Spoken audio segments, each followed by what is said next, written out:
I recently posted a video about building a small portfolio website around your specialty in photography. Something to really showcase your best work in your niche. That thing that will set you apart from other photographers.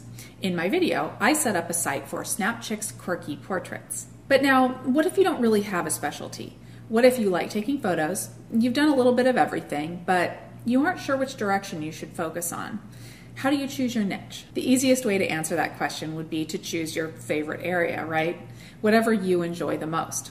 But sometimes it's not quite that easy. What if you like more than one thing? Do you have to have just one specialty? I think not. You can have more than one niche. I really like doing quirky portraits, like I showed you before, but I also really like capturing landscapes of beautiful places that are hard to get to, and I also really enjoy taking non-traditional boudoir-style portraits.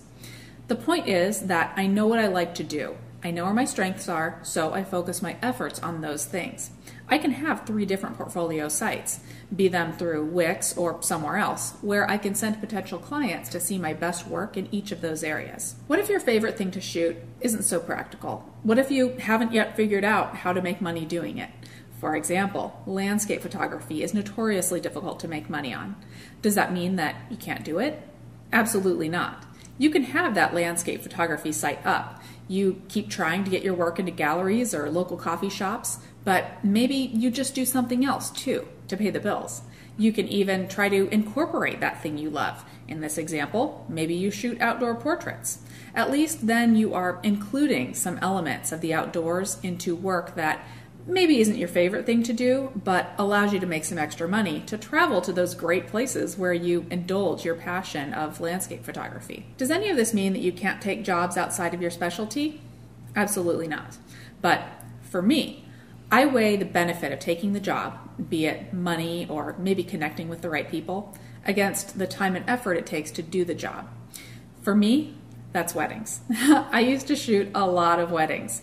And that was all fine. I made money doing it, so I couldn't really complain. But after a while, I started to dread weekends because that's when the weddings happened. So now I don't do them very often. I focus my efforts on other things, my specialties. But if a wedding client does come along and it's a good fit, I do it. Now some of you may be thinking, oh, that is great, but I don't have a favorite subject to photograph, let alone a favorite style to do it in. What now? A lot of people who ask me to look at their portfolios say to me, what am I best at? What should I specialize in? Or what kind of photographer should I be? There's nothing wrong with asking other people what they think of your work or where other photographers think that your strong point is, but consider that this is your career, or at least something that you're going to spend a lot of time doing. For me, it's my art. Do you really want someone else making that decision for you? It's such an important and personal question. If someone else, even if it's your photography idol, says to you, your macro photography of flowers is great, you should do more of that. Make sure that you want to do more macro photography of flowers before you choose that as your niche. Because if you don't really have a passion for it, it will probably show through in your work. And even if it doesn't show through in your work, do you really want to spend your time doing it? I mean, maybe. Maybe you want to earn a living from it so that you can pursue your other passions. I talked about that before. But if you don't know what your niche is, I encourage you to keep shooting. Keep trying new things. You will come across something that you enjoy. And maybe that is the thing that will set you apart from other photographers.